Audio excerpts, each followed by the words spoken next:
Ilang minuto lang ang lumipas. Malalakas na pagsabog ang yumanig sa Iran kasabay ng balitang handa ng atakihin ng Estados Unidos ang rehimen ni Ayatollah ngayong weekend. Sa ngayon, isang serya ng mga pagsabog ang yumanig sa lungsod ng Parent, kung saan malaking bahagi ng lugar ang nawala ng kuryente. At makikita sa langit ang mga haligi ng itim na usok. Sunod-sunod ang mga pagsabog na may ilang minutong pagitan, kaya agad pinutol ng mga autoridad ng Iran ang komunikasyon at internet. Ngunit may ilang video pa ring lumabas online. Kasabay nito, nagsimula ang panibagong alon ng mga welga ng estudyante at mga protesta laban sa pamahalaan sa Iran. Partikular, noong Sabado, ika-21 ng Pebrero, nagprotesta ang mga estudyante mula sa ilang universidad. Kasabay nito, may impormasyon na maaaring magkaroon ng panibagong negosasyon sa pagitan ng Iran at Estados Unidos sa Biyernes. At ang mga pagsabog ngayon ay posibleng nagsilbing babala. May ulat na inalok kay Trump ang mga opsyon para sa operasyon ng pagliligpit kay Ayatollah Ali Khamenei at buong klerikal na pamunuan ng Iran na posibleng makaiwas sa malaking digmaan. At dito biglang ikinagulat ng lahat ang sugo ni Donald Trump na si Stephen Witkoff nang sabihin niyang hindi niya talaga maintindihan kung bakit hindi pa sumusuko ang Iran sa harap ng napakalakas na banta ng militar mula sa Estados Unidos. Ipinunto niya na tumaya si Trump sa pananakot at nagtataka si Witkoff kung bakit hindi pa rin ito gumagana hanggang ngayon. Ako si Alexi Pichi, talakayin natin ito ng sabay. Pero bago natin simulan ang episode na ito, hinihiling ko sa inyo na mag-subscribe sa channel, i-like ang episode na ito at mag-iwan ng kahit anong komento sa ibaba. Bukod pa rito, mag-subscribe din kayo sa aking Telegram channel na Pichi News. Ang link nito ay nasa description ng video na ito.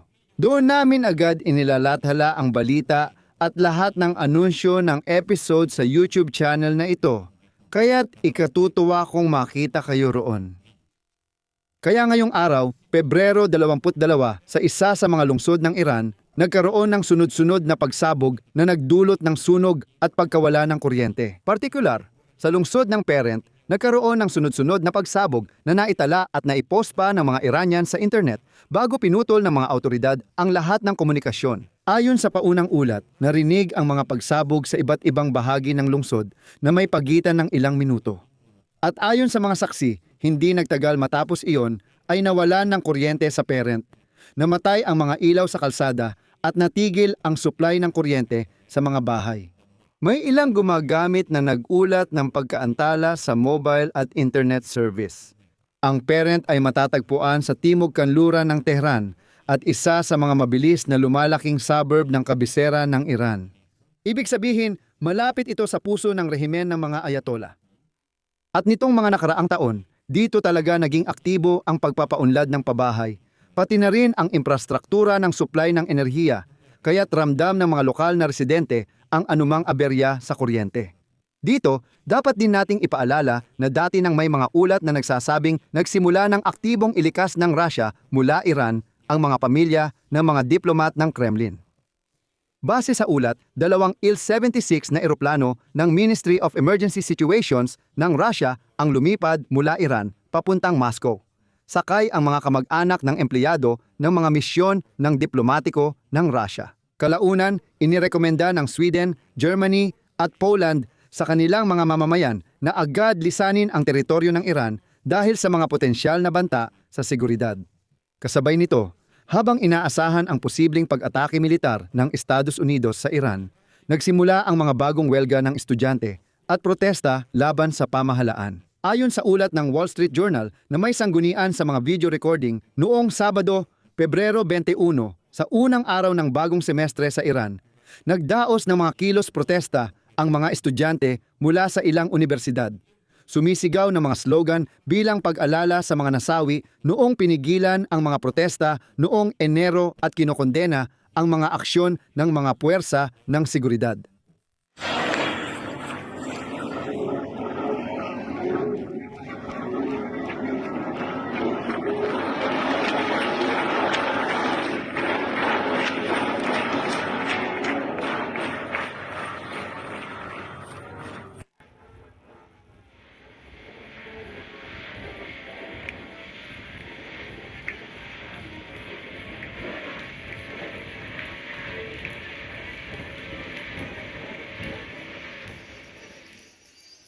Magbibigay din ako rito ng ilang halimbawa.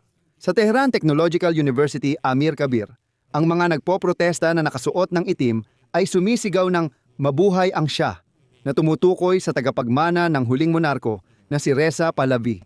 Sa Sharif Technological University, nagkaroon pa ng sagupaan sa mga miyembro ng paramilitary na grupo na Basij, isang pakpak na kabilang sa Islamic Revolutionary Guard Corps. At nagsagawa rin ng mga sit-down strike ang mga estudyante sa Tehran University of Medical Sciences bilang pakikiisa sa mga bilanggo. Maliban sa kilos protesta ng mga estudyante, araw-araw ding gumagamit ang mga Iranian ng iba pang anyo ng protesta. Kamakailan, tuwing paglubog ng araw, naririnig ang sigaw na "Kamatayan kay Khamenei" mula sa mga balkonahe, at ang mga seremonyang pangluksa sa ika-40 araw ay nagiging pampulitikang demonstrasyon. Sa ilang lungsod, nagkaroon ng mga welga sa paaralan na tinawag na "walang laman na upuan" bilang pag-alala sa mga nasawing mag-aaral at guro. Dapat ding banggitin na si Donald Trump mismo, kamakailan lang noong Pebrero, 19 ay nagsabi na may 10 hanggang 15 araw ang Iran para makipagkasundo sa nuclear deal at nagbanta ng napakasamang mga bagay kung hindi ito mangyayari. At dito na nagsisimula ang lahat ng pinakakapanapanabik.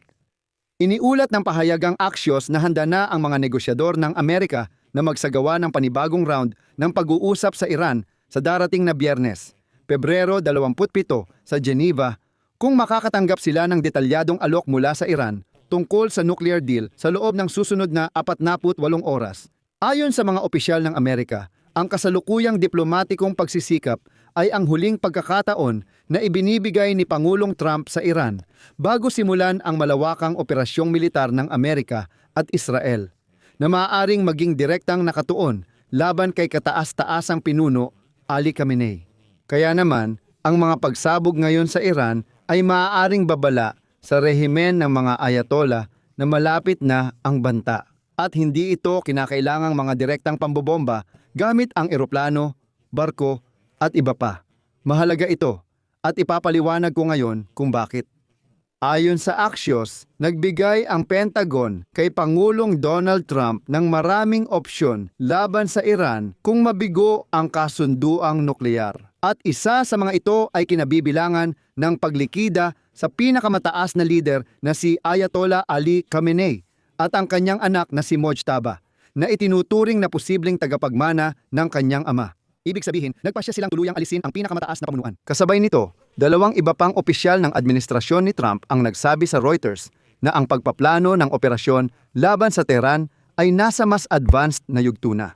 Kabilang sa mga opsyon, pinag-aaralan din ang pagsasagawa ng mga pag-atake laban sa ilang individual mula sa pamunuan ng Iran at maging ang pagtatangkang palitan ang rehimen ng mga ayatollah. Gayunpaman, hindi ipinaliwanag ng mga kausap kung sino-sino eksakto ang maaaring maging target ng pag-atake ng Amerika o kung paano isasagawa ng militar ng Estados Unidos ang pagpapalit ng kapangyarihan sa Iran nang hindi gumagamit ng malaking puwersang panlupa. At muli, maaaring ipinakita ng mga pagsabog ngayon na ang mga ahente ng Israel at Estados Unidos ay maaaring nasa loob na ng Iran. At hindi problema para sa kanila ang magsagawa ng ganitong uri ng sabotahe. Iniulat ding naghahanda si Donald Trump ng malakihang operasyon na tatagal ng ilang linggo, kabilang ang pag-atake sa sentro ng kapangyarihan ng rehimen ng mga ayatollah. Ayon sa foreign policy, isinasaalang-alang ng Washington ang pagpugot sa pamahalaan ng Iran. Isinulat doon na ang Estados Unidos ay naghahanda ng mga posibleng tumpak na pag-atake sa mga pinununo ng rehimen, kabilang si Khamenei, pati na rin sa mga pangunahing lider ng militar at politika, mga nuklear na pasilidad, at mga sentro ng komunikasyon. Dagdag pa, noong nakaraang linggo, hayagang sinabi ni Trump na ang pagpapalit ng rehimen sa Iran ang posibleng pinakamainam na opsyon. Tumanggi si Trump na pangalanan ang taong gusto niyang mamuno sa Iran, ngunit binanggit niya na, ayon sa kanya, may mga ganoong tao.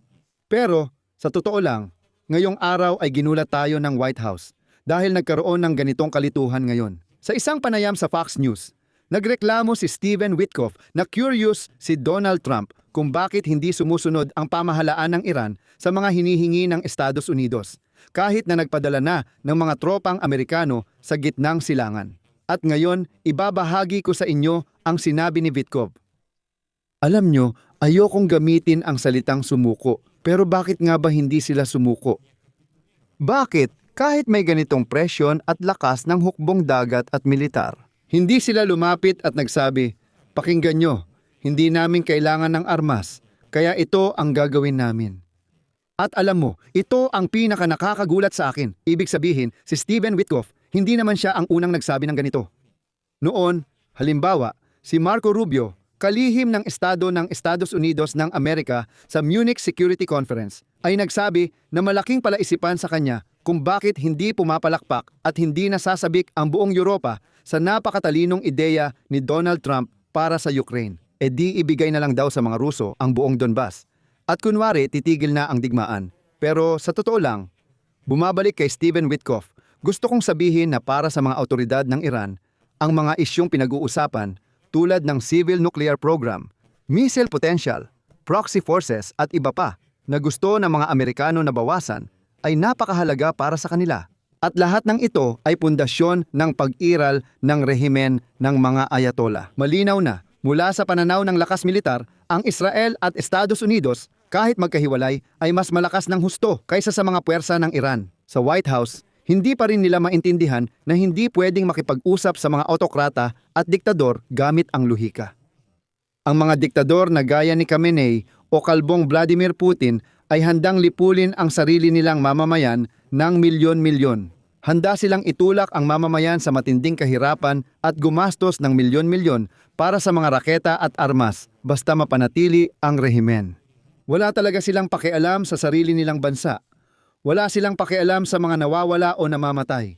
Basta lang manatili sila sa kapangyarihan kahit isang taon pa. Dito ako maglalagay ng tuldok-tuldok. Isulat ninyo ang inyong opinyon at mga konklusyon sa mga komento sa ilalim ng episode na ito. Mag-subscribe kayo sa channel na ito. I-like ninyo at huwag kalimutang pindutin ang kampanilya para makatanggap kayo ng mga abiso kapag may bagong labas.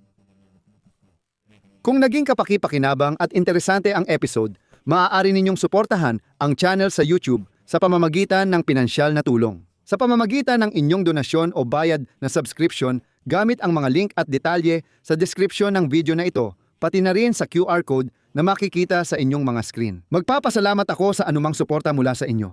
Hanggang dito na lang, ingatan ninyo ang inyong sarili. Paalam sa lahat.